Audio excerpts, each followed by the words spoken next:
So hello বন্ধুগণ, আপনাদের সবাইকে শুভ সকাল। তো আজকে আমার ইউটিউবে ভিডিও ছাড়ার ডে 2। তো আজকে ঝটপট করে ঘুম থেকে উঠে আমি নিচে নামতে আরম্ভ করলাম।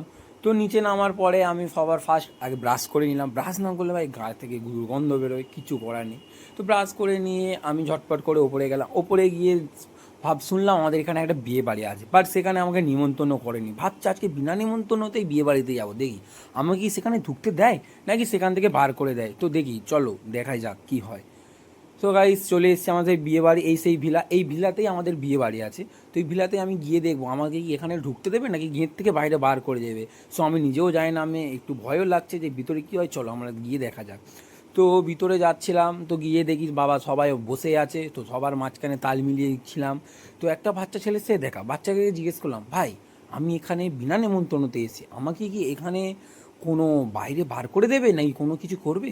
তো সে বললো, না দাদা চুপচাপ এসছো, কোনো ব্যাপার না, এসে চুপচাপ ওপরে চলে যাও। ওপরে গিয়ে খাওয়া দাওয়া করে কারোর সাথে বেশি না কথা বলে চুপচাপ বাড়ি চলে। তো ওর সাথে হাত মিলিয়ে আমি ওর কথা মতো ওপরে গেলাম। তো ওপরে যাচ্ছিলাম, ওপরে গিয়ে দেখি বাবা সবাই খাতে বসেই গেছে অলরেডি। তো আমি জায়গা না পেয়ে ভাবলাম একবার কনের সাথেই দেখা করে আসি। তো কনের সাথে দেখা করতে গিয়ে দেখি বাবা কনে ফটো তুলছে সবার সাথে। তো সেখানে অনেক মেয়ে আছে, কোনো ছেলে ছিল না। সো আমি সেই জন্য আর ভিতরে ঢুকলাম না। তো খুব সকাল থেকে কিছুখানি খুব খিদেও পাচ্ছে, তো নিচে গিয়ে সবার ফার্স্ট একটু পকোড়া খেয়ে নিলাম। পকোড়া খাওয়ার পরে একটু লস্যি স্টলেও গেলাম।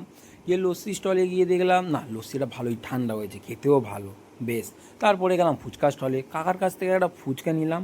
ফুচকা নিয়ে খেয়ে দিলাম, না ফুচকাটাও ভালো হয়েছে। তারপরে গেলাম মেন কোর্সে তাড়াতাড়ি ঝটপট করে খেতে আরম্ভ করলাম, যাতে আমাকে কোনো চিনতে না পারে। ভাই ভয়ও লাগছিল, হঠাৎ কেউ যদি চিনতে পারে এখান থেকে অপমান করে বার করে দেয়, বড় একটা অপমান হবে। তো ঝটপট করে আমাদের খাওয়াটাকে শেষ করে আমরা বাইরে গেলাম। বাইরে গিয়ে আমি যখন আইসক্রিমটাকে মজা নিয়ে খাচ্ছিলাম, তো খেতে খেতে দেখি হঠাৎ বরের গাড়ি চলে আসে। বরের গাড়িকে দেখে অনেক ভিড় করে আছে।